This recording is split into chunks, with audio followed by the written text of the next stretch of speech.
So we came out to start another day, and I'll do a quick recap on where we're at and what we plan to get done today. The intake manifold, as you can see here, is off. We have the new coolant tube, like I was saying, that's going to go on the back of the water pump right here. It goes underneath the intake and it comes up over here for the heater line. So I got a new one. The other one had some rust on it. Let's see if I can find it here. Right there. My pile of parts. So you can see right in this area right here, there's some rust here. And there's two O-rings that sit on this. It just presses on the back of the water pump, and they're known to leak. So I did new O-rings and new tubes, so we don't have to worry about that rusting through. So that's what that steel line right there is. We have the intercooler reservoir already in. It's got a line that goes right here up that side. Intercooler mounts just right there underneath the crash bar. And then we have the pump right here. So you drill two holes right there, that one and that one. That's your little tow hook position. There's a little bracket right here that comes down to the pump. That's your out from the pump. That's going to go into the intercooler. And then that comes in from that top reservoir up there. The wiring for this that clips in the bottom just runs up here and then across and then over to the fuse box. So we have all that done. We're at the point now where we're ready to drop the manifold on. But to do that, let's see if I can get over here. To do that, you need to put the tensioner on down here first. And mine seems to be the wrong one. So I ordered a new one that should be in today or tomorrow. So we are going to stop on the supercharger install. And we are going to move over to that, the brakes and suspension. So the front end of the car is already up in the air. I took the bumper off and I jacked it up to do the intercooler stuff. So now is a perfect opportunity to rip out the struts, get rid of those. Take the brakes off, get rid of those, and the sway bar. So we're going to do all that stuff, and then I'm going to jump to the back and I'm going to do the exact same thing. And then hopefully our tensioner shows up and we can get moving again on the supercharger. So let's get to it. So first steps first, we are going to go ahead and undo the bolts up here. That's the top of the strut, or the strut mount. And then there's two bolts down here that go front to back in the vehicle, and those are going to take the strut off of the spindle. So we'll go ahead and get those pulled and start pulling this thing apart.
Now that we have the passenger side strut out of the way, I can show you guys what we're going to be replacing it with. These are the KW Stage 3 coilover suspension kit. It's a dual rate. You can see there's one spring right here and a small little one here on the bottom, right there. And these things are absolutely the best thing out there on the market. They have a built-in caster camber blade here, so when you're going racing you can drop it one way, street driving you can go the other way, you can get some more grip. These things are by far the most expensive struts or shocks that I've ever purchased for any of my builds, and I couldn't be happier than to go ahead and put them on. So it's the exact same thing. You have the two bolts right there that go through the knuckle. Your sway bar arm or link goes in that hole right there, and then you have your bolts on the top. What we're going to do is we bought rims and tires that go with this complete package. So what we do is you take the rim and tire, it's going to sit on the spindle that's going to be out in this area here. And what we're going to do is we're going to put a 1/4 inch spacer between the body of the shock and the rim. So these will kind of be like this. And what that does is if you have a 1/4 inch spacer down there, all the way out on your caster camber plate is pretty much where you want to be for street driving. And then when you want to go road coursing, you just drop it all the way back the other side. So it makes adjustment real easy up here. So that's how we're going to set ours up. And then like I said, you're pretty much set up to do whatever it is you want to do. Street drive, road course, whatever. So that's how we're going to go ahead and install these. Let's go get these put in place, and then we'll go back and do the sway bar. I'll show you all about that. Just real quick, I thought before I would install this, I'd do a quick side-by-side here. So you can see that the KW's here, closest to me, and that's the stock strut and spring on that side. Now if you were to line up those bolts, I'll say that's pretty close, you can see that we are actually going to lower the car that much. Let me grab a tape measure here.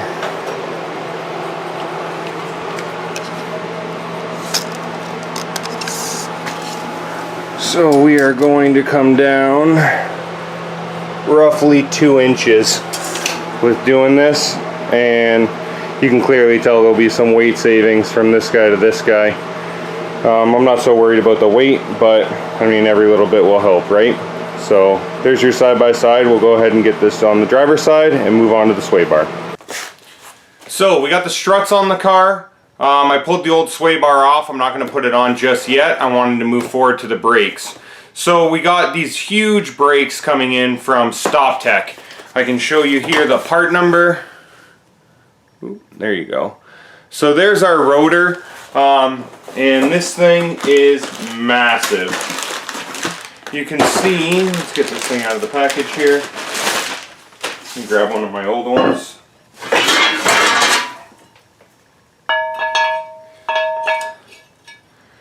How am I going to do this?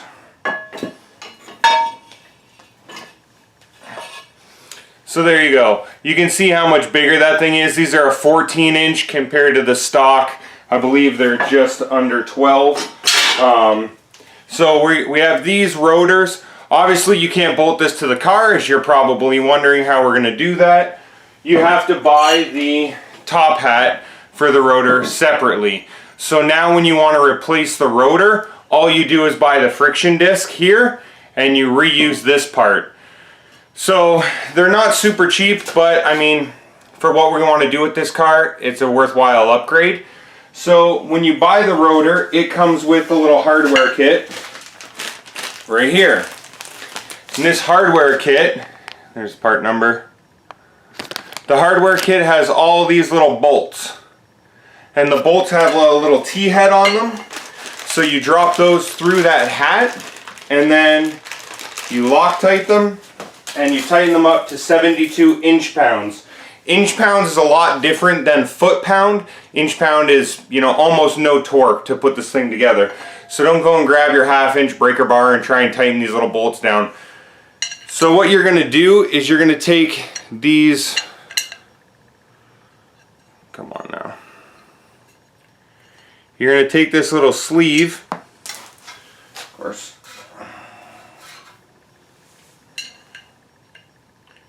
and it just drops in this hat.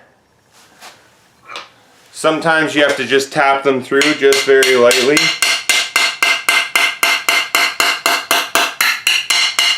There you go.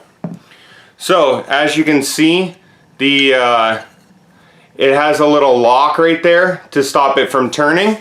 So that goes through the rotor. This little part that sticks out sticks through the rotor, and you put this bolt in from the back side and you tighten that up. It's not that hard, but it takes a little bit of time, so we'll go ahead and get this thing going. Okay, so we have all the sleeves out. Usually what I do is take all the sleeves out, I put them all in the little hat, slide it through the rotor, and it does come with some Loctite. This green Loctite, this is for bolts up to, I believe it's a 1/4 inch, or no, half inch. So make sure you use a whole bunch of this. You don't want these bolts coming loose, obviously, then your brake rotor will come off. So I go ahead and I put all the little sleeves here in, make sure that they're locked into that top hat. I dump a whole ton of Loctite in, and then I go and I put all the bolts in. Make sure when you go ahead and tighten these, use a star pattern across that rotor. You don't want to start in one spot and go all the way around. You know, it can pull it in a different way than, you know, you might have a little gap over here, over there, or whatever. So make sure, just like a wheel on a car, you go ahead and star pattern it all the way around. Let's go ahead and get that done.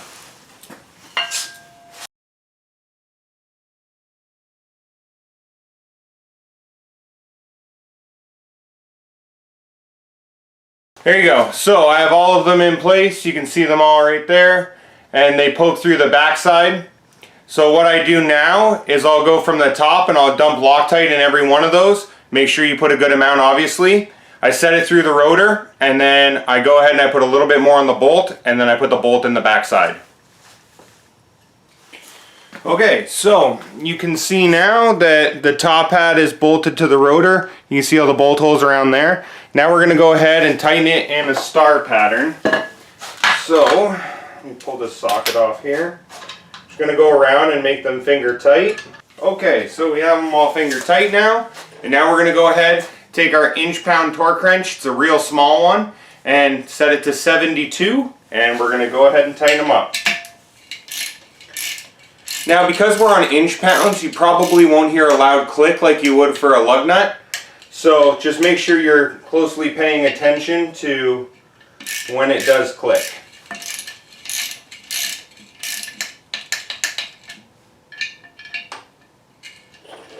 Like I said, just make sure that you run the star pattern.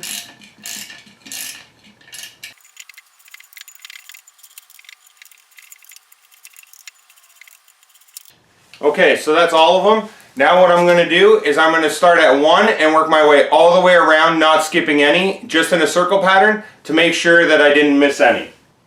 There you go. So, in case you ever have to do it, that's how you go ahead and install a hat onto a rotor. Like I said, you can see that there's a lot of Loctite still in each one of those, which is what I want, and all the bolts are in the back. So I'm going to go ahead and lay this down like this now, so the Loctite will seep down into those threads, and we'll leave it like that for a couple hours before we go ahead and do the install.